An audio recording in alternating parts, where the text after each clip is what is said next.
Brat Week. Do you want to talk about what inspired Brat and like what you were watching at the time? I think I really, with this album, lyrically be like very, very blunt and direct. Really kind of say things that I would actually say in a conversation. As a woman, you're not really like supposed to say. Like, we're in this time where, you know, if you don't necessarily like get along or are seen to be getting along with every single woman that you ever meet in your life, you're deemed a bad feminist. See completely eye to eye with every single person that they ever like meet. There's always going to be some kind of disagreements, people that you gravitate more towards versus people who you're feeling a little bit less comfortable around or yourself around or whatever. How'd film weave into you creating this album? Because it feels like, in a way, created a world. You're like taking us into like a more private view, kind of like how when you watch a movie, you get that perspective. What was inspiring you? I listen to a lot of the same things like again and again. I used to be like an avid like music discoverer, but now I'll try my best to watch more films because I feel like, you know, like the palette of movies sort of inspires me a lot more than maybe like listening to other people's music, which I can find distracting. The way that you've described how you kind of discovered films, like there were films that you were watching, and then as you started to date different kinds of guys, the goth guys and all of the things, you change what you're seeing, you know? Yeah, totally. But it opens up your whole world, right? And so I love and how it just kind of like changes our trajectory. So do you want to talk about that at all?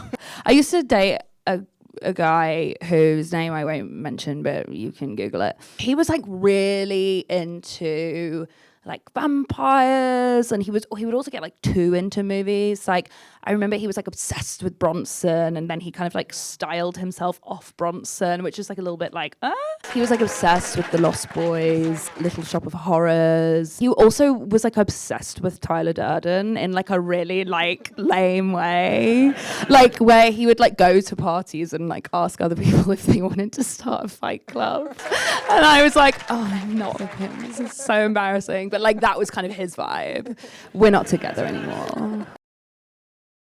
How are you finding like the grittier directors like Abel Ferrara and Gaspar Noé and these people that you kind of mentioned? We're not showing the films, but I'm curious. Right. I remember I watched The Addiction art school, and I think that was probably like one of those things where I was like, oh, I'm just like into David LaChapelle. I should probably like learn something else. So it's, you know, like or whatever. I was just like watching like Rise, the like dance movie that he made about like crumping, which is actually like sick. Like it's a great film. Totally. But and then I was like kind of just like watching that, like, and not really much else. And then like Sugar and Spice and like Drop Dead Gorgeous and those kind of like cunty like high school flicks.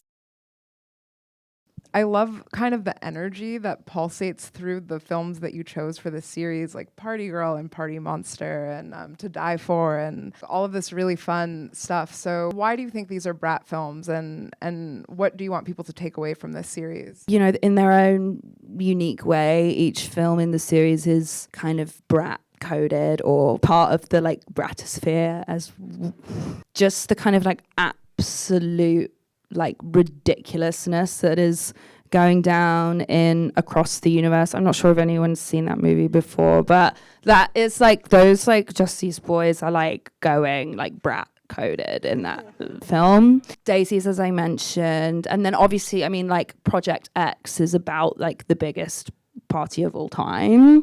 Him just like not giving a fuck, like not apologizing, being like, yeah, like I threw the sickest party, like what are you gonna do? Like, and that's like so Brat. Parker Posey's just like Brat anyways, like no matter what she does.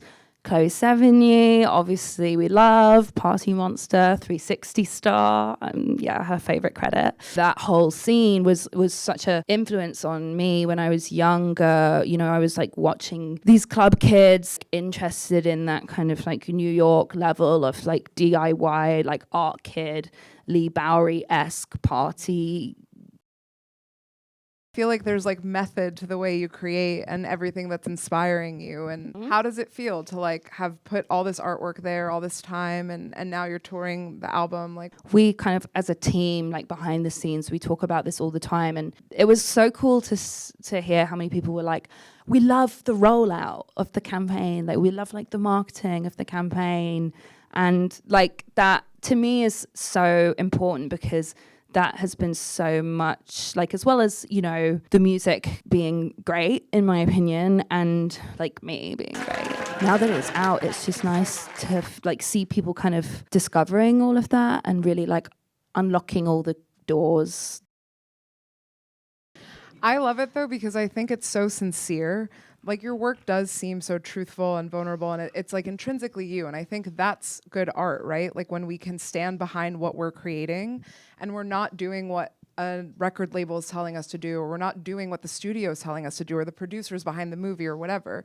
Like, I think that's the sign of work that then becomes relatable to people. For me, it's like, it's always very important to like take my work and myself very seriously, but also like at the same time, like not at all, you know? And I think like know that with that seriousness has to come this level of like humor and self-awareness that probably like goes hand in hand with me being like a kind of high-low kind of girl. Like, it's not like so self-serious that it's like impenetrable, but it is also serious because I think everybody thinks about these very like silly, like paranoid, crazy things. Like, we're all kind of just like the only way to get through life is the combination of high and low. You have to appreciate all of it. That's what's beautiful, you know? So it's cool that you're tapping into that. I'd love to open it up to some audience questions. I watched Looper the other day and George had seen it. He was like, we should totally watch this. I was like, okay, cool. And then he was like, at the end of the film, he was like, so, are they the same guy? And I was like, yes, babe, like, you've seen it, they're the same guy. And he was like, oh, I think I was just like really high when I watched it before, because I like did not know that. So he introduced me to that film. God bless him. Thank you so much. When I started making music, when I was like 14 and on MySpace, like that's when I was in my like Ed Banger era, my like Uffy, Justice, Mr. Wazzo era, you know? So I suppose if I go back to being her, this album is probably the like closest to, you know, the vision that like 14-year-old girl had. And, you know, I'd probably say like maybe like Pop 2 also was feeling like me at 14, I probably would have been like really there with that too. So yeah, I actually think now more than ever is like the perfect time for the full circle moment kind of a thing. Yeah, but that's really interesting.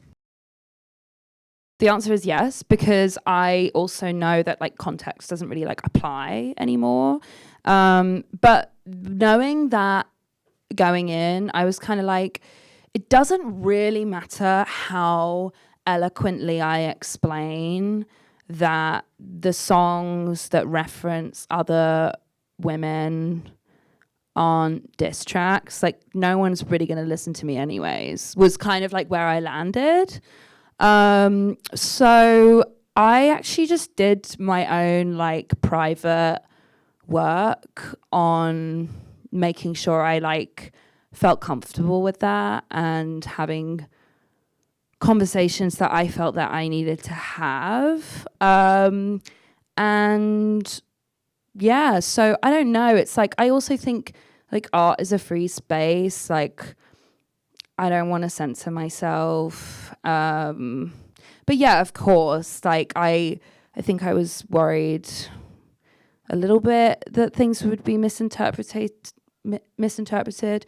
But I also think if you actually read the lyrics on the tracks that I think that you're referencing, it's actually quite easy to see that those songs are actually about me and my feelings, and they're not really about, anybody else. They're about like narratives that I create in my brain in my most insecure moments. The whole track list was intentional. I think like I did see a tweet about this the other day, and I was really happy that someone did this tweet. So to me, it's like still very much related to party culture in a way, because it's that feeling of like, oh my God, like, who am I? What have I done? What have I said? Like all of the kind of embarrassing things that I've like overcompensated for, like when I've been feeling like crazy at a party and felt that I had to like prove myself or be more interesting than I actually am by like doing some dumb shit. Like that's what that song is about. And to me, that is still such a huge part of like the narrative of partying for me sometimes, especially because I think now I have this reputation of like this girl who parties all the time. And sometimes, and I do, but like sometimes it's like out of like, oh fuck, like I have to, otherwise I'm like so boring now because everybody like really wants it from me all the time, you know? And so yeah. So did I answer your question? Like kind of. Okay. Yes. Cute. Well, thank you so much for sharing this beautiful series with us, your time. Yeah. She has a huge show tomorrow in Brooklyn, so this is cool she's here tonight. And yeah, I guess let's watch Party Monster. Yeah, thank you guys.